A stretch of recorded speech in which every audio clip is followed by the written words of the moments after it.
Hey, what's going on? Luke here, and we're here to do my tips and predictions for State of Origin Game 2, 2022. Now, obviously, in Game 1, I predicted a New South Wales win. I had no confidence in that, and obviously, Queensland ended up picking up the victory, 16-10. I'm not going to say a dominant victory. Obviously, New South Wales had a bit of a flurry at the end, but it was fairly convincing. At no real point was I like, New South Wales are going to steal this one, or New South Wales are going to win this one. So, congratulations, Queensland. On to the second game. What are my tips and predictions for this game? So, straight up, I'm going to say I think Queensland are going to win this one. I really don't want to say that, and hopefully I am wrong about this one. I feel like this is way more evenly matched than the first game. For some reason in my head, I felt like Queensland had a much better side, and I was on camera saying that I thought Queensland had a much better side. Going into Game 2, immediately I was sort of thinking New South Wales, maybe their Game 1 side was better than Game 2. I'm still not sure about like Coruscant starting and then Damien Cook off the bench, and Talakai on the bench is a big one for me that I'm a little bit iffy about.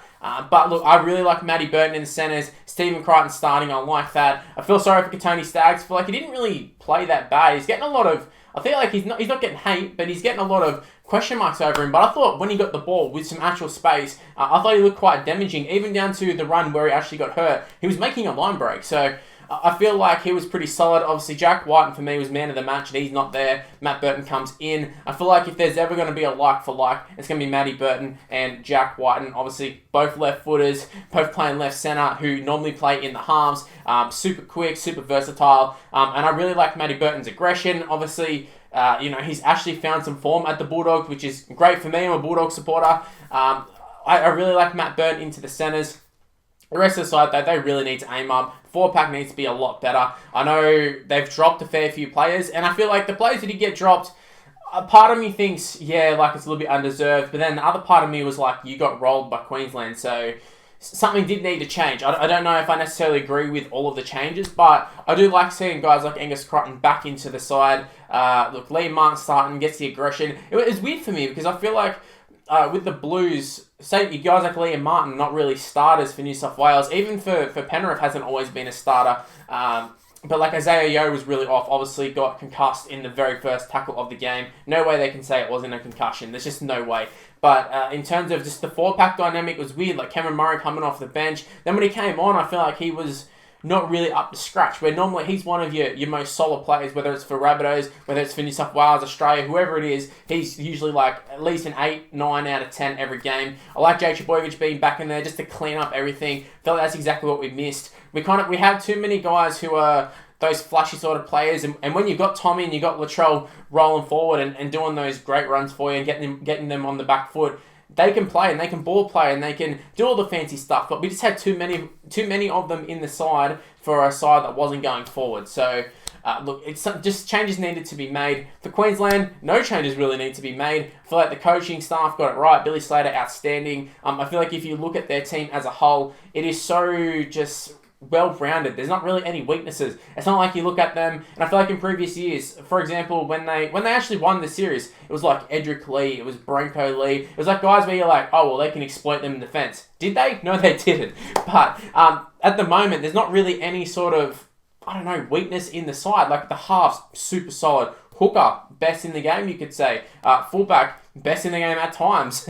I mean, Ponga's not always the best at times, but we know he's talented. Like, there's no sort of place where you're like, well, if New South Wales just go through the middle, oh, well, if New South Wales just go around the edges, if New South Wales just do this and do that, there's no real clear way to beat Queensland because they're so strong in every area. And it kind of reminds me of some of the teams they've had in the past. Obviously, I'm not going to say they're anywhere near as talented as, your Inglis's and your Cronks, your Slaters, ironically the coach, pretty much the whole coaching staff that they got right now. I'm not going to say it's that generation of good, but it's definitely a lot better than what they've put out the last couple of years, and that's why, like, going into Game 2, they've already got the win in Game 1. Pressure's sort of off for them. I know it's not off, but they can wrap up the series here, but they've also got in their head that, we've got the Suncorp game, so New South Wales, it is a must-win. For Queensland, you would like to win it, but it's not a must-win. I can understand the mindset of like New South Wales need to win this one, so they probably will. It happens most of the time in State of Origin. It's not too often that we go into Game 3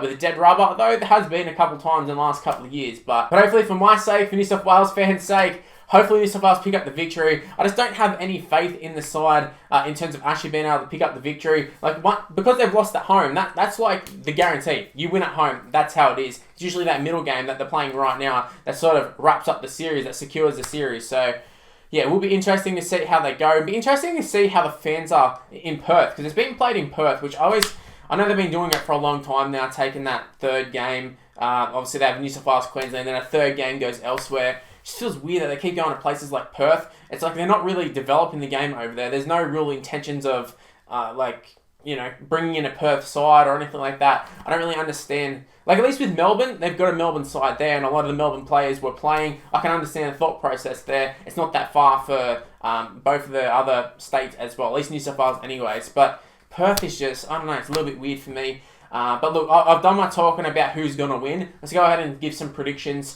So we're going to go through the first try scorer. I'm actually going to go with, let's go with James Tedesco. I feel like Tedesco is going to get the first try. I feel like New South Wales will start strong. I'm tempted to say that, but like, Queensland seem to score the first try every time. So, no, we're going to stick solid with Tedesco.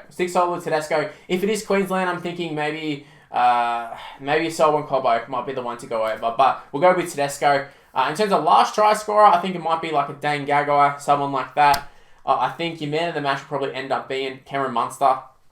He's just too good. He's too good, especially in Origin. Talk about Origin Gagai, Origin Munster. He's already good for the Storm, so I know it's like it doesn't really fit as well as Gagai, but same time, Origin Munster is just next level. Like, even when he's not really doing anything, he just throws that wild dummy to nobody and just goes through. And you're like, he wasn't even dumming to anybody. Nobody was there. There's literally nobody there. Is he going to throw it to the gods? Is he going to throw it to the sky? I don't know who he's dumbing to, but it works. And it works every time.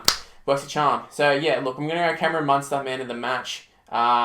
In terms of, like, a scoreline, we'll go with, I don't think it'll be, like, super high scoring. We'll go with, what was the last game? 16-10. Let's go 16-10 again. I feel like that's pretty iffy. We'll go 16-12 because I think Cleary kicked both the goals. So, 16-12 for the actual score. But guys, let me know in the comment section below. What are your thoughts? What are your predictions of State of Origin Game 2? Regardless of the result, I'm bloody excited. I feel like every footy fan at this time of the year is absolutely buzzing.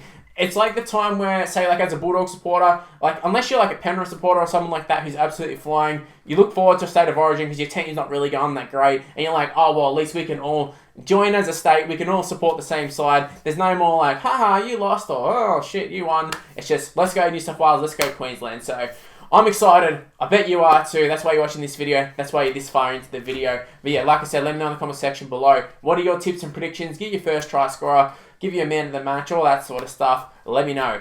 Anyways, I'm going to wrap things up here. Thanks for watching, guys. Hopefully you did enjoy that video. If you did, make sure you go ahead and smash the like button and subscribe to the channel if you're new around here. Also, make sure to use the notification bell. Don't rely on the sub boxes. They're super dodgy. Use the notification bell and never miss any of my videos. Whilst while you're at it, go ahead and drop me a follow on social media. It's on the screen right now. It's Mr. Luke and YT for the most part. My Facebook's Mr. Luke, but everything else, including Snapchat, including TikTok, is Mr. Luke and YT. Give me a follow, give me an ad. Also, become a member of the channel. We have a whole bunch of new members thanks to King Aurelius and Matt Galaxy. Thank you very much, fellas. Much appreciated. But if you'd like to become a member too, there's like 3 levels, 3 tiers. Click on the link in the description below. It'll take you exactly to where you go and sign up. Go and take a look at them. Maybe become a member. Maybe support me. Anyways, guys, that's how I'm going to wrap things up here. Thanks for watching. Stay tuned for more content on the channel. And I'll see you in the next one. See yous.